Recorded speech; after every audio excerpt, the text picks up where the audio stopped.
Uno de tus podcasts favoritos, otro episodio más aquí en Molusco TV, desde PR para el mundo, Top Secret, Andrew Álvarez. Suscríbete a este canal de YouTube, dale a la campanita. Ahí está la caja de comentarios, incluso el episodio de hoy, lunes, es un episodio que tú has pedido y que infinidad de veces has puesto preguntas como esta a través del super chat y obviamente hoy vamos a estar hablando y profundizando más de este tema. Así que gracias por estar con nosotros todo el tiempo. Vamos a estar hablando de los famosos chemtrails. ¿Están fumigando nuestros cielos? Esa es la pregunta que nos hacemos. ¿Están fumigando nuestros cielos? No es la primera vez que uno está pasando un día de playa, no es la primera vez que estamos en un tapón, no es la primera vez incluso que estamos en el patio de nuestra casa, vemos el cielo y vemos los famosos aviones tirando diferentes telas de humo y toda la cosa. Hay gente que tiene diferentes teorías de conspiración, hay gente que dice que no es nada peligroso. Nosotros vamos a profundizar en cuanto a ese tema en el día de hoy. Desde hace décadas, ciudadanos de todo el mundo reportan estelas persistentes dejadas por aviones que según ellos no son simples nubes de condensación. Alegan que contienen químicos tóxicos, metales pesados o incluso agentes biológicos, dispersados deliberadamente para alterar el clima, controlar la mente o afectar la salud de la población. Profundizamos con la bestia, el Google humano. Andrew Álvarez, ¿cómo estás, Andrew? ¿Todo bien? Muy bien, Molusco. Saludo a ti y a todos los amigos y amigas que se conectan aquí en YouTube con Molusco TV. Bueno, este es un tema, Molusco, que lleva varias décadas de discusión dentro de la comunidad de las conspiraciones, ¿no? Y de los que hemos investigado de alguna forma u otra. Este tipo de declaraciones o este tipo, digamos, de divulgación de información que se mantiene, como digo yo, en penumbra, ¿no? Aquí vamos a tratar de diferenciar qué es mito, qué es realidad referente a esos trazos químicos. Ok, yo te pregunto, porque también a mí yo puedo tener 500 dudas, al igual que la gente que nos está viendo y consumiendo este contenido aquí en Molusco TV. ¿Son todas estas estelas que dejan los aviones son simples nubes de vapor o algunas contienen algún tipo de sustancias químicas, Andrew Álvarez? O sea, ¿qué es lo que vemos en el cielo tan pronto vemos un avión soltando un sinnúmero de estelas de humo? Bueno, hay que diferenciarlas, ¿no? La mayor parte del tiempo estamos viendo chemtrails. Chemtrail quiere decir, pues, trazos de vapor. O sea, diferencial de temperatura, como hemos explicado en otras ocasiones contigo acá, ¿no? Pero de forma más breve. Allá arriba, 30.000 pies, 35.000 pies, la temperatura es bajo cero, básicamente. Y obviamente las turbinas del motor son calientes. Produce este efecto de condensación que deja esa estela que parece humo, pero es vapor. Esa es la mayoría de los casos. ¿Usted cree que cualquier avión, qué sé yo, civil, de transporte o de carga está tirando químicos adredes por el cielo? Hombre, no, eso hace daño. Tiene que haber una razón de ser. Claro. Esta es la razón real de la mayor parte de esas estelas. Obviamente es ese diferencial de temperatura, es ese vapor, esa condensación. Pero, ojo, claro, también hay sus excepciones, ¿no? Hay que darse cuenta de que trazos químicos se han utilizado por décadas del pasado siglo, y me explico para que no nos confundamos. Oye, lo más simple, vamos a empezar por lo más simple hasta llegar a lo militar y a lo demás. Lo más simple, bueno, cuando usted quiere asperjar, por ejemplo, abono, plaguicidas, ¿sobre qué? Sobre áreas agrícolas. O sea, un avión viene a baja altura y libera todo, desde insecticidas, plaguicidas, abonos y otras sustancias. Sí, pero eso lo hemos visto en aviones no de alta, o sea, no aviones como estos. No, allá arriba, claro. Aviones un poquito más sencillos. Monoplano, biplano. Pero si están a 35.000 pies de altura y están soltando eso, claro, eso no son plaguicidas. Pero quiero explicarte bien eso para que lo entiendas. Porque, claro, oye, tú tiras algo allá a 35.000 pies de altura, 36.000, a la altura que sea. Sí. Lo que está allá arriba no va a caer jamás sobre lo que está allá abajo. Elemental. Vamos, la tierra no es plana, ¿sabes? ¿Por qué? Porque es básico. Las corrientes de aire se lo van a llevar a otro lugar distante, cientos de millas, miles de millas. Está un tiempo ahí, se va disipando, pero no es que va cayendo y no hay resistencia del aire ni de nada. Inclusive las nubes que pasan por el lugar y las corrientes, por ende. Ahora, vamos por parte de nuevo. Lo más sencillo es eso, ¿no? Que tú usas eso para plantíos agrícolas, fumigas en plantíos agrícolas, ¿no? Y eso lo hemos visto pues, en Estados Unidos, Latinoamérica, Europa, etcétera, etcétera. Ahora, dicho eso, la gente dice, bueno, pero es que hemos leído mucho de estas cosas. Hemos visto de que alegadamente hay prueba y evidencia de que se están liberando polímeros, se está liberando, por ejemplo, aluminio, dorio y otros elementos allá en la alta atmósfera, y que lo que nos dicen que es geoingeniería para tratar de enfriar el planeta, ¿no? Tratar de tapar, ¿no? Los rayos infrarrojos que calientan el efecto invernadero que se da en nuestra atmósfera, etcétera, etcétera. No están tan equivocados, vamos a hablar, y esta es ciencia para que se ponga al día. No están tan equivocados. Inclusive Bill Gates, del que tanta gente dice que es parte de los Illuminati y parte de este grupo de élite que está en el mundo, que ya uno no sabe quién realmente está en eso o no está en eso, si realmente han estado. Pero bueno, la cuestión es que hay que señalar que hace escasamente unos 8 años atrás Bill Gates estuvo pulsando, o digamos, no pulseando, sino diríamos, estaba tratando de empujar. Cabildeando. En parte, sí, esa sería también una palabra más adecuada. Estaba cabildeando las Naciones Unidas, estaba en una propuesta que había de geoingeniería para hacer unas pruebas en la región, por ejemplo, de Suecia y parte de Noruega, ¿no? De poder utilizar químicos que pudieran bloquear los rayos solares para ver si se podía enfriar una zona en particular. Y él estaba detrás de ese proyecto. No se le dio paso en las Naciones Unidas. No, pero no suena tan loco nada. O sea. No suena tan loco. El problema es que como todo lo que usted haga en la atmósfera, de nuevo, como te expliqué ahorita, que los corrientes de viento se llevan, todo Claro. eso. Todo lo que usted haga en la atmósfera, lógicamente no se va a quedar local, elemental. Se va a mover a otro lugar. Por ende, el que no llueva aquí, crea lluvia en otro lugar. ¿Y qué quiero decir con esto? Fácil. Cuando se dieron las Olimpiadas en Beijing, busque, googlee, métase en YouTube, póngase el día, vea, para que usted vea todo lo que se le ha ido para atrás. Simplemente va a encontrar, hermano. Qué barbaridad. Si no, se va por la puerta de atrás y la gente no lo ve. Es un backdoor. Vamos a hablar en inglés para que nadie se vaya a sentir mal, ¿verdad? Sí. Simplemente te vas a dar cuenta de cómo los chinos usaron geoingeniería para evitar que lloviera sobre Beijing durante las Olimpiadas. Busque y me dice si es o no es así. ¿Y qué trajo? Bueno, no llovió en Beijing, se pudo jugar las Olimpiadas, pero ¿qué pasó? La lluvia y todo este efecto que hicieron en el medio ambiente. Sí, porque estás alterando la naturaleza. Claro, alteraste el ritmo natural y cuando creas ese espacio en ese lugar, ese vacío, ese vacío se llena en otro. Claro. ¿Y qué pasó? Pues entonces hubo inundaciones en las ruralías de China, en zonas donde murieron cientos de personas. Dígame si es o no es así. Busque información. Me doy cuenta que sí. Pues bueno, dicho eso, para que la gente busque, y no crea lo que yo digo, sino que busque y ve que hay elementos Que de mucho juicio. te gusta que la gente busque. Claro, porque hay gente que, no, pero no sabe un pepino. O sea, usted tiene que educar a la gente. Ese es mi propósito como profesor. Claro. Y era siempre, no crea lo que yo diga, Pero tú le decías a los estudiantes, busca. Sí, ¿sabes un pepino angolo? verifique. Tú le decías a un Todo. estudiante, tú no sabes un pepino angolo. Claro. Mira para allá, que No. No se dice muchas cosas, pero nunca sin faltarle respeto. Siempre Claro. era obviamente un tema, ¿cómo diría yo? Holgorio. Y los estudiantes solo vacilaban y obviamente era un reto y ellos seguían buscando porque sabían que la recompensa era mayor. No era que yo les diera nada, la recompensa era que ellos aprendían más y por su propio medio, ¿no? Eran autodidactas en ese sentido, no necesitaban que yo tuviera que ser, qué sé yo, el centro del conocimiento, porque yo meramente estoy para inspirar a buscar ese conocimiento. Ahora bien, dicho de esa manera, esto es importante también señalarlo. Estoy dando esos ejemplos porque hay muchos ejemplos. Por ejemplo, dentro de la teoría de conspiración se decían que los trazos químicos estaban combinados con el HAARP. Porque el HAARP allá en Alaska lo que hacía es que utilizaba esos trazos químicos en el cielo para disparar sus frecuencias no de energía, impactar esto contra la ionosfera y esos químicos, amplificar el poder del HAARP y poder entonces producir desde terremotos en otras partes del planeta o poder inclusive desde interferir comunicaciones hasta crear locura colectiva entre tantísimas cosas que se decían. Hay gente que se iba a la patente buscando el HAARP y buscaba cuáles eran las consecuencias que podía tener la patente del HAARP. Hay escritos, no la patente, escritos que dicen que el HAARP se fabricó como un arma de estas que dicen algunos tipo Tesla, para obviamente estar alterando el medio ambiente y sobre todo la frecuencia mental de las personas.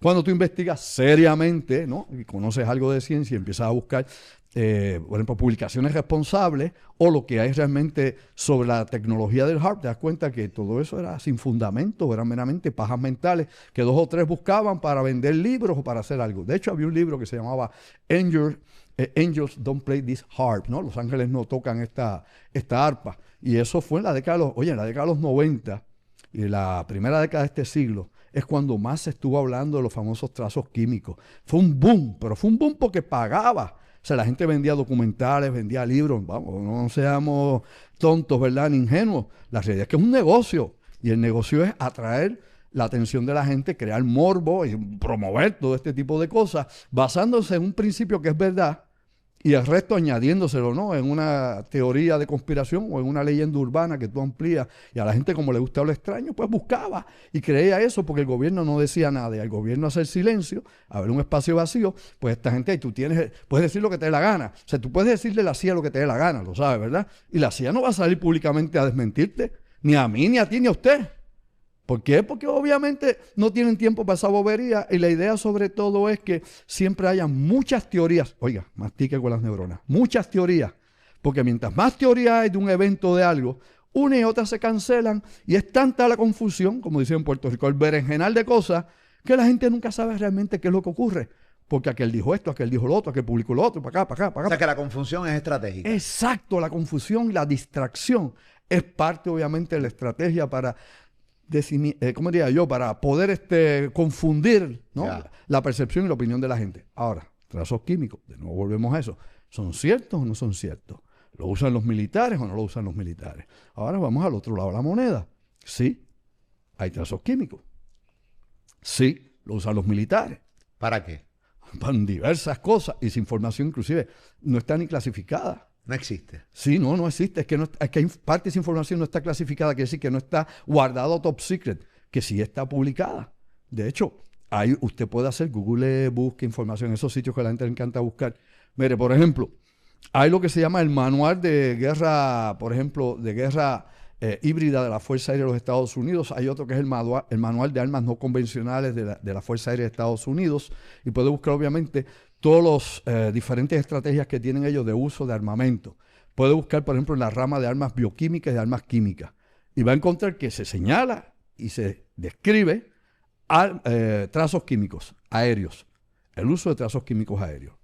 Usted dice, bueno, tal vez eso es una posibilidad, tal vez que eso lo tienen ellos en una reserva de que podrían utilizarlo en algún momento si fuera necesario, lo que usted quiere especular sobre eso. Pero bueno, vamos sobre el terreno. Jorge, simple y llanamente, hay proyectos que de hecho están hasta los videos donde luego de la Segunda Guerra Mundial y luego de que se ganó la guerra contra el Japón, que fue la última parte de la Segunda Guerra Mundial, Estados Unidos empezó a hacer pruebas de trazos químicos en el Pacífico y empezó a hacerla inclusive con sus propios soldados. Y esto lo expliqué hace muchos años, lo estuvimos hablando tú y yo de eso hace muchos años, creo que en radio, donde en algunos de los islotes donde ponían infantes de marina, ellos pasaban con los aviones no a 35,000 pies, meramente a 1,000 pies de altura. Bien bajito. Bajito. ¿Y qué hacían? Pues asperjaban, por ejemplo, fiebre de conejo o diferentes patógenos debilitados para crear efectos, reacciones o infectar a las tropas que estaban allí.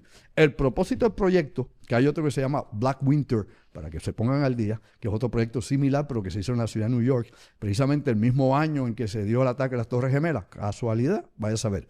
La cosa es que la idea era simplemente ver si las tropas de Estados Unidos, específicamente estos infantes de marina, podían estar en condición de combate en caso de estar enfermos. Si estando enfermos podían ser operativos y llevar a cabo misiones. Eso fue uno de los proyectos que se hizo. De hecho, otro proyecto se hizo también liberando sustancias químicas no nocivas, ¿ok? No tóxicas, desde 3 estados de la nación. Desde el área, por ejemplo, de North Carolina hasta llegar hasta Georgia, ¿no? Hasta el estado de Georgia. Simplemente volaron hasta Georgia con ese avión liberando partículas químicas no nocivas, no tóxicas, para ver cómo se esparcían, ¿no?, en el cielo y a qué altura obviamente se precipitaban sobre superficie y si era utilizable armas químicas de esa manera o no. Eso inclusive hay videos también en YouTube sobre ese proyecto en particular. De hecho, para que la gente sepa, la primera guerra del Golfo, que fue en 1990 a 1991, que estaba George W. Bush, George H. W. Bush, que era presidente de Estados Unidos en esa primera guerra del Golfo. Y en la segunda guerra del Golfo, en 2003, cuando tomaron Irak, invadieron Irak los Estados Unidos con su hijo George W. Bush, en ambas usaron trazos químicos. De hecho, la NOAA, de esto yo lo he presentado en conferencia, las fotografías de satélite de la NOAA muestran los trazos de los aviones en gran segmento de Irak en el momento de la invasión o en el momento de bombardeo. En aquel entonces lo que se buscaba era confundir los radares o sobre todo camuflajear a los aviones norteamericanos que no tuvieran cubiertas sigilosas. Me explico de nuevo para esto. Esto es bien importante porque este es uso militar de verdad. Esto no es teoría de conspiración ni bla, bla, bla. Es la realidad. ¿Qué es lo que ellos hicieron? Pues meramente hicieron ese cover completo. Lo habían hecho años antes, lo habían hecho un ataque, yo te había explicado muchos años antes contra Gaddafi en Libia. Y aquí en Puerto Rico lo hacían en Vieques, le llamaban chaff. El chaff. Todo esto son trazos químicos para un uso militar en particular y que no es teoría de conspiración. Es uso regular de los Estados Unidos. Claro, la nueva tecnología militar ahora permite tener aviones que son básicamente invisibles al radar. Un avión grande, un bombardeo, se ve el tamaño de un pajarito en el radar. Porque algunas estelas duran más que otras. Bueno, de nuevo, si la estela es de vapor dura más. Si la estela es química, se hace básicamente invisible al ojo a los pocos segundos o minutos. No se queda ahí plantada para que usted la vea, elemental. Simplemente las estelas químicas, y ahí hay desde estelas bioquímicas, químicas, combustible, sí señor, combustible. Incluso yo, de hecho, hubo un tiempo en que estaba verificando qué pasaba con los aviones que aterrizaban en el aeropuerto Luis Muñoz Marín, en el área de Atorrey, y tengo una serie de videos que filmamos aquel entonces, inclusive algunos también con filtros, para ver si los aviones realmente pues liberaban combustible. Y hay ciertos aviones, o en ciertos vuelos veíamos que habían aviones que sí. Y esto el que es piloto lo sabe, el que es piloto comercial, el que es piloto de jet sabe que es así, sí, Pepe. Se supone que a cierta altura, ya miles de pies de altura, no a 30 y pico mil de pies, ya descendiendo, dependiendo, ¿no? Primeramente, si ha subido el costo del combustible o no, de las condiciones del aeropuerto, de la situación en que está, obviamente, el descenso, o si lo están haciendo regularmente, pues el avión puede eliminar parte del combustible según está aterrizando para evitar que si hubiese un accidente en la pista, pues obviamente hay una explosión, un incendio, y liberan partes combustibles. Los videos que filmamos aquí en Puerto Rico, que mira, vamos a traerlo un día para ponerlos acá, se los va a la producción para que la gente vea que esto no es bla, bla, bla, para que vean que es así, le guste al que no. Tú los ves liberando el combustible según van bajando y tú ves cómo va saliendo el combustible. Wow. Se supone que ese combustible, como es tan alto en octanaje, pues rápidamente con la temperatura ambiente, con el aire, a la altura que lo libera, pues meramente se disipa, se deshace, se evapora. Pero a veces lo hacen tan y tan bajito que tú le dices, espérate, esto realmente se evapora completamente. Hay que recordar que ese combustible no solamente es contaminante, está relacionado con el cáncer, estar expuesto a él. Busca información. O sea, todas estas cosas están correlacionadas de alguna forma u otra. La duración de estas estelas, ¿se pueden explicar por condiciones atmosféricas? Claro, de nuevo, la mayor parte de estas estelas, vas a ver en Puerto Rico, vea, hágase un observador. Acuérdese que la ciencia trabaja precisamente con ese principio, observar y comparar. Pues mira, en Navidades, en la época de invierno en Puerto Rico es cuando más se ven esas estelas. ¿Por qué? Porque está más frío arriba, básico. En verano es cuando menos se ven. Tú puedes hacer una comparativa y te vas ahora en verano, te pones a ver los aviones allá arriba, a ver cuántas estelas hay, verás una que otra. Pero entonces te vas ya desde noviembre a enero y vas a ver que se multiplican y se hacen hasta techo. Y obviamente ya uno pensando que es que están experimentando con todos nosotros, que es tan importante que estén usando a Puerto Rico de laboratorio, que sí lo usan, pero bueno, en este entorno en particular te das cuenta que es una cuestión que se ve cíclicamente más cuando hay más frío, cuando hay frentes fríos, cuando la temperatura es más baja a alta altura que lo que es regularmente. Hay días que los cielos se ven cubiertos completos. Sí. Y entonces, o sea, iré a líneas blancas completamente y de repente hay otras veces que el avión suelta y se disipa rápido. Ok, mira, de nuevo, esto es un tema donde poder verificar información es bastante complicado. ¿Qué le da duración? ¿Qué no le da duración? Como te he dicho, la temperatura, hablamos de la condensación, hablamos de todas esas cosas. Te mencioné, por ejemplo, a darte una explicación. Tú quieres afectar una zona. ¿Tú crees que en Vietnam tiraban el agente naranja a 35,000 pies? Hombre, no. ¿A qué altura lo tiraban? ¿300 pies? ¿400 pies? No más de 1,000 pies. ¿Cuál era el contenido de la gente naranja? Bueno, la dioxina. Y eso lo producía, de hecho, Monsanto era quien fabricaba este químico. Que era Lo que hacen que la banana, o sea, el guineo esté amarillo 3 meses. No. Lo que hace la gente naranja es que meramente... No, Monsanto son la gente que obviamente... Sí, no, Monsanto pero son los eso mismos son... Ok. pero la Una misma cosa compañía. es esa división transgénica y otra Claro. cosa la división... Pero es la obviamente, misma compañía. sí, la misma compañía, Ok. ¿no? Y que obviamente te venden un producto que es basado en esa, Claro. en esa Que química. hace que una china dure 7 meses. Claro, pero eso es otra cosa. Pero tú tienes Roundup que se utiliza para matar pasto y hierba, pues Claro. bueno, ese es un hijo, un descendiente de la gente naranja. Claro. Y la gente naranja se le llama así, que lo he explicado en otras ocasiones, porque estaba en un recipiente color naranja. El barril era orange. Pero en Vietnam usaron agente azul, verde, violeta, naranja, rojo. Tim Marín de los Pingües, Cucaramácara, títere, fue Pingüe. Entonces era el naranja. El naranja era para defoliar. ¿Eso qué quiere decir defoliar? Pues bueno, para acabar con la maleza, con la hierba. Y el lugar de experimentación preferido no fue Hawái, no fue Florida, fue Puerto Rico. Y lo hemos hablado en Puerto Rico Top Secret, lo hemos hablado en Top Secret, lo hemos hablado en muchas instancias donde hemos presentado evidencia. Fue Puerto Rico, 7 lugares de Puerto Rico. Una vez se vio que trabajaba, que funcionaba en selvas tropicales y subtropicales, entonces se usó en Vietnam para poder eliminar la jungla, para que las tropas norteamericanas pudieran ver quién se acercaba a sus bases, poder tener limpios los caminos. Sí, quitarle herramientas de trabajo. Claro, y que aquella gente no se tapara con la jungla, porque Claro. los vietnamitas hacían entonces túneles y se olvidaban de la jungla y se iban por abajo de la tierra. Pero ven acá, ¿quién tendría un interés, hablando nuevamente de los aviones y de los chemtrails, ¿quién tendría interés en rociarnos cosas a nosotros? De nuevo, vamos ahí viene la gente que, lógicamente, quien tiene una gran imaginación. Siempre, allá afuera ahora mismo, dale me gusta. Y ahí está la caja de comentarios. Siempre hay gente que nos está viendo, Claro. que son bien incrédulas. Y yo no los juzgo. Yo no juzgo a los que son incrédulos. Hay gente que es incrédula como hay gente que lo cree todo. Al final del día nosotros le damos las herramientas, le damos la información, la gente cree lo que quiera creer, no pasa absolutamente nada. Mira. Yo también soy medio incrédulo, por eso hago tantas preguntas a Andrew. O sea, yo pregunto, ¿quién tendría tanto interés de jodernos a nosotros? Ok, mira, la cuestión de ser crédulo o incrédulo es que uno debe tener siempre la duda. Claro. Una duda razonable que te permita a ti cuestionar. Y hay que cuestionarlo todo. Lo que diga la ciencia se equivoca, lo sabe. Todo el mundo se equivoca. Todo el mundo obviamente es subjetivo. Y hay quien ve las cosas de una manera e interpreta de otra forma. Pero bueno, la situación en esto nuevamente es la siguiente. Evidencia mundial, evidencia que haya llevado a demandas directamente contra el Departamento de la Defensa de los Estados Unidos, porque entonces todo el mundo piensa que Estados Unidos es el núcleo del mal planetario, el imperio del mal. Esto no lo hacen los rusos, no lo hacen los chinos. No, claro que no, ni lo hacen los europeos, claro. Todo el mundo trabaja en esto. De nuevo, vamos a hacer la diferenciación. Una cosa es el uso químico que vas a usar en una guerra, desde armas químicas, bioquímicas, biológicas. Por ejemplo, mencioné hace un rato, hagan memoria, los ensayos en el Pacífico con patógenos y los Marines. Así se han hecho un montón de investigaciones, un montón de proyectos. Algunos se han cancelado, pues se dieron cuenta que no eran o costo efectivos o no eran efectivos realmente a la hora del momento. Las armas químicas tienen un pequeño defecto, por no decir gran, que es que el viento las mueve mientras están en la atmósfera. Si hay corriente de viento, se las va a llevar para otro lado.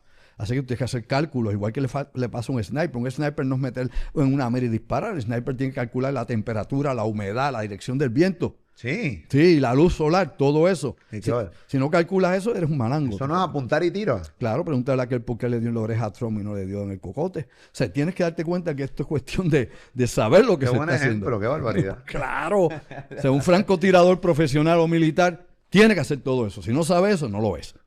¿Ok? Puede ser que tú deportivamente vas a un club de tiro y te crees un caballo y eres un bobo. Pero bueno, de nuevo, vuelvo a esta situación. Trazos químicos, de nuevo, para uso militar, son una cosa. Trazos químicos para uso de geoingeniería son otra. Los de geoingeniería alegadamente no están aprobados y supuestamente no se están utilizando. Que hay gente que crea lluvia, ¿verdad? Que por ejemplo siembra lluvia en nubes. Eso es geoingeniería, pero es en pequeña escala. Que eso lo hemos hablado aquí. Gente que va en su avioneta, le pagan para que pongan yoduro de plata y llueva ahí. Que ha habido experimentos de la Marina para contra huracanes y un sinnúmero de cosas más usando yoduro de plata, entre otros componentes químicos. Sí. Y se ha hecho muchas veces, de nuevo, volviendo para atrás, tocando la cuestión de la evidencia si hay alguna. En Estados Unidos, para allá, para el 2005, 2007, 2008, se hincaron varias demandas contra el Departamento de la Defensa, contra el gobierno federal, de agricultores que decían que los aviones que pasaban por arriba, aviones de la Fuerza Aérea y aviones no identificados, aviones que no tenían ningún tipo de número, serie, nada que los pudiera identificar, supuestamente y alegadamente estaban liberando químicos, que cuando llevaron, por ejemplo, agrónomos a estas fincas para ver por qué se estaban muriendo toda la siembra, ¿no? O sea, de maíz, de soya, de lo que fuese, pues alegadamente se tomaban pruebas del terreno y el terreno tenía una enorme concentración de aluminio y otros metales pesados. Y basándose en eso, que pasó, como he dicho, 2005, 2006, 2007, pues entonces se hincan estas demandas. Claro que estas demandas fueron, ¿qué diría yo?, desestimadas en un momento dado, fueron académicas porque no podías probar que eso que estaba en el terreno era porque habían tirado algún tipo de químico en el aire y cayó sobre ellos.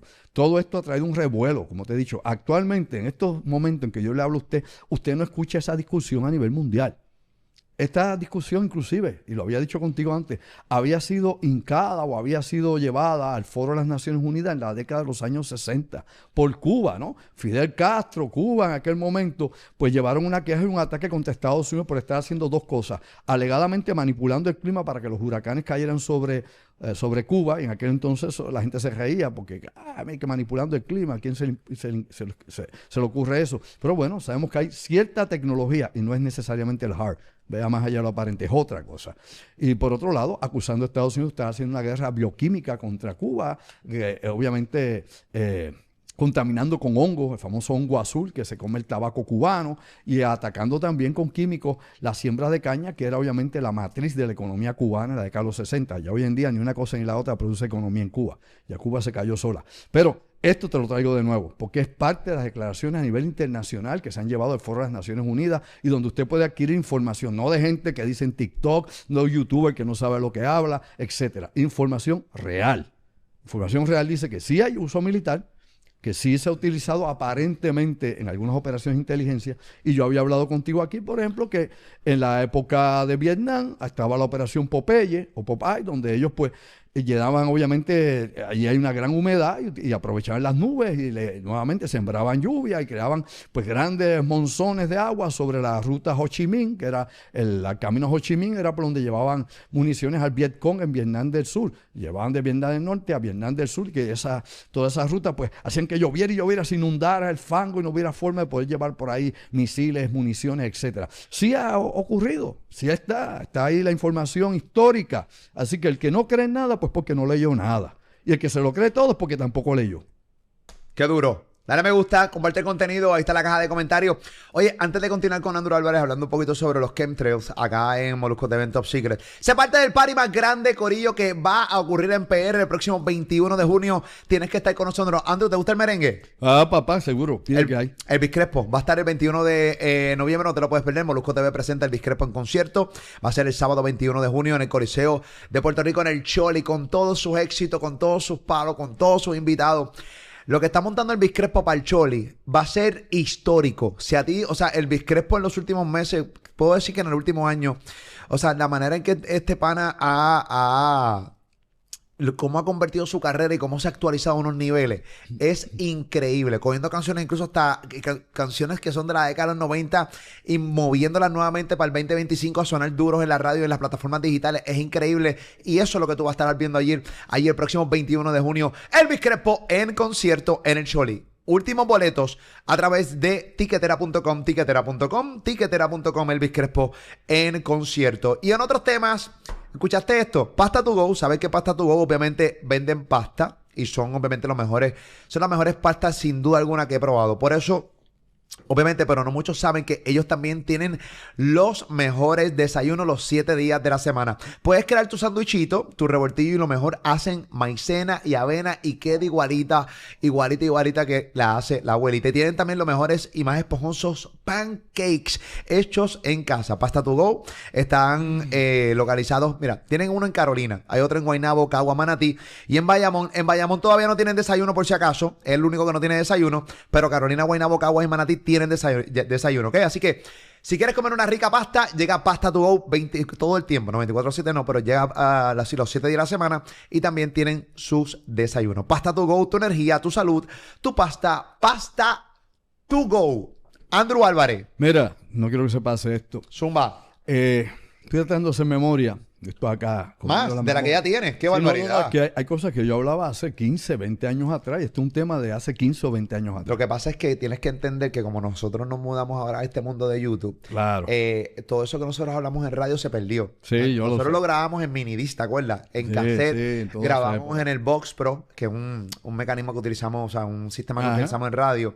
Pero todo ese contenido se quedaba ahí para la radio. No, se fue. Ahora es que estamos de nuevo archivando de nuevo todas estas cosas. En el 2005 yo tenía una conferencia que trataba en gran parte sobre estos trazos químicos biológicos, ¿no? Condensación, etcétera, ¿no? Toda esta situación. Estoy haciendo memoria y hubo un caso bien interesante en los Estados Unidos, creo, haciendo memoria, que creo que fue en la ciudad de Chicago.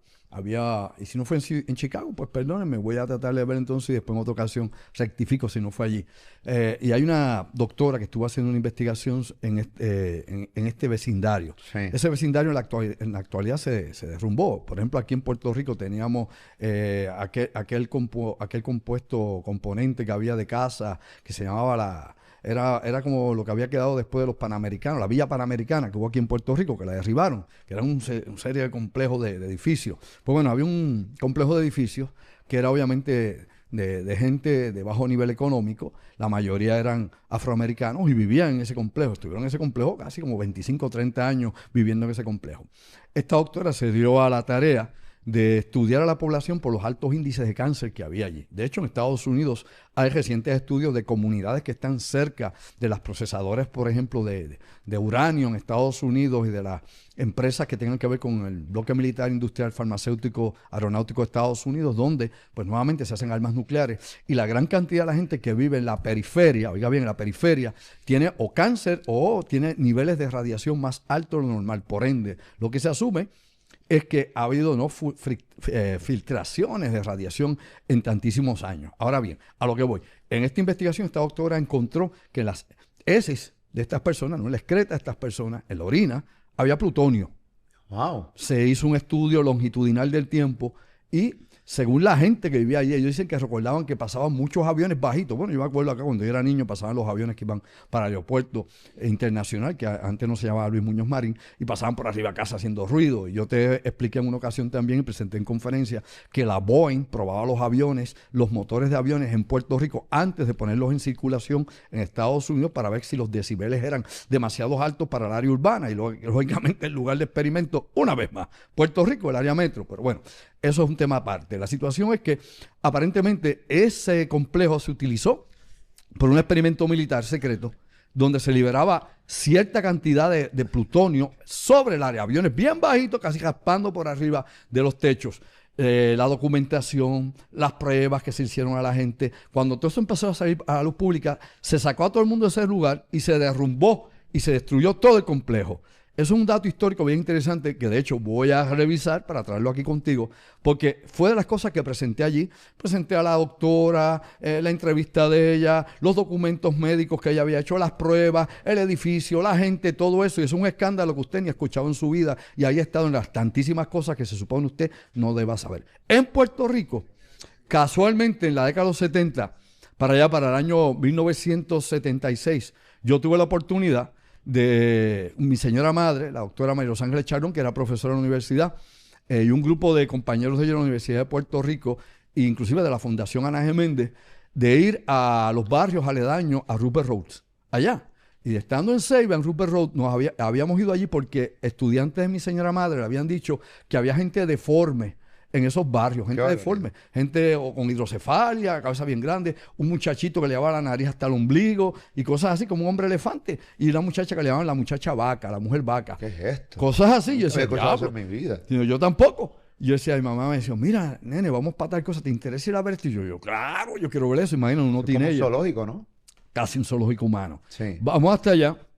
Vamos a esos barrios aledaños a Rupert Roads y efectivamente había una muchacha que caminaba en 4 patas con 4 piernas así, y hacía, parecía una vaca. ¿En serio? Pero no tenía cuernos, eso, simplemente era una muchacha que tenía una condición. Una ciencia mental. ficción. Sí, pero era una condición mental y obviamente pues tenía problemas motores. Había un muchacho que sí, que de hecho yo hablé con él y me impresionó porque la nariz le llegaba al ombligo. La nariz al ombligo. Al ombligo. Claro. Había otro, cuando llegamos al barrio. Que nariz corbata, nariz corbata. Casi. Wow. Imagínate, ese sí que era largo. Pinocho, ni Pinocho. Ni Pinocho, papi, pero obviamente eso es triste eso. Wow. La cuestión es que cuando entramos al barrio, en aquel entonces, recuerdo yo, a esa zona, lo primero que yo vi fue un tipo con una cabeza bien grande caminando por la acera, iba así, iba como de lado así, decía, ¿qué rayo es esto? Vimos esos 3 casos en particular. Vimos otro caso de un muchachito también que nació sin un ojo, más que un solo ojo tenía y tenía también problemas de audición. Todos estos daños obviamente congénitos o hereditarios o genéticos, los que fueran. Esto estaba precisamente al lado de la base de Rupert Roads.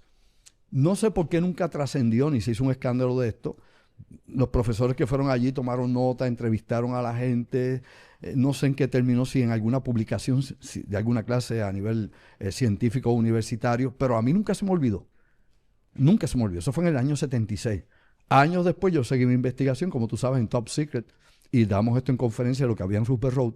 Toda esta gente en aquel lugar era sumamente raro, porque primeramente no era una cuestión de que fueran familiares, uno familiar del otro, y tuvieran tara genética. Era gente que vivía en la zona de la comunidad. Y esto no es la primera vez que una área que esté aledaña a una base militar donde se puedan mover armas químicas o inclusive armas nucleares o lo que fueran, surgieran este tipo de cosas. Pues eso lo vamos a ver en Top Secret. Vamos a la parte 3 para que la gente vea más allá. Y esto no es cuestión de creer, es cuestión de saber. Esta semana tenemos el anuncio de cuándo comienza la venta de boletos de Top Secret 3.0 aquí en Puerto Rico, así que no se lo pueden perder por nada del mundo. Esta vez arrancamos en el área metropolitana, así que bien pendiente para la fecha y también para la sede donde va a ser estas conferencias de prensa de Andrew Álvarez. Te invito siempre a que compartas el contenido, que le dé me gusta, que sigas a Andrew Álvarez también a través de sus plataformas digitales, en fanpage, en Facebook de Andrew Álvarez Chandón, página oficial. Obviamente mientras corre el podcast va saliendo en pantalla y también aquí en YouTube, Andrew Álvarez Chandón. Suscríbete a su canal de YouTube. También le das a la campanita y también puedes consumir cada uno de sus contenidos. Y una vez más te repito, en cualquier momento lanzamos la venta de boletos para que estés en la tercera conferencia de Andrew Álvarez Top Secret 3.0 aquí en Puerto Rico. Andrew, como siempre, gracias por estar con nosotros. Gracias. Invito a los amigos que estén con nosotros el próximo sábado 14 de junio. Voy a tener un conversatorio Puerto Rico, obviamente, X-File. Vamos a estar en Arecibo, ¿no? En Reactiva, un salón ultramoderno que hay en Arecibo, que está en la avenida de Diego, número 210 o 210 en la avenida de Diego. Eso va a ser sábado 14 de junio a las 8 de la noche. ¿Reactiva se llama el lugar? Reactiva. Ok, en Arecibo. En Arecibo. Muy Vamos a estar allí para los amigos de la zona norte de Puerto Rico que nos piden que regresemos a esa zona. Pues bueno, regresamos de nuevo con este impactante conversatorio que es la antesala a Top Secret parte 3. Recuerden que es sábado 14 de junio en Reactiva, la de Diego 210 en el casco urbano de Arecibo. Sobre todo el teléfono para que puedas separar tus espacios con tiempo, el 787-579-8600. Apunta, 579-8600. Allá los vemos el 14. Esa es la que hay. Como siempre, gracias por estar con nosotros, por consumir todos nuestros contenidos. Cuando tú entras a Molusco TV, créeme que vas a encontrar algún contenido que te va a encantar y te va a gustar. Como este de Top Secret con Andrew Álvarez. Molusco TV. Chequeamos ahorita.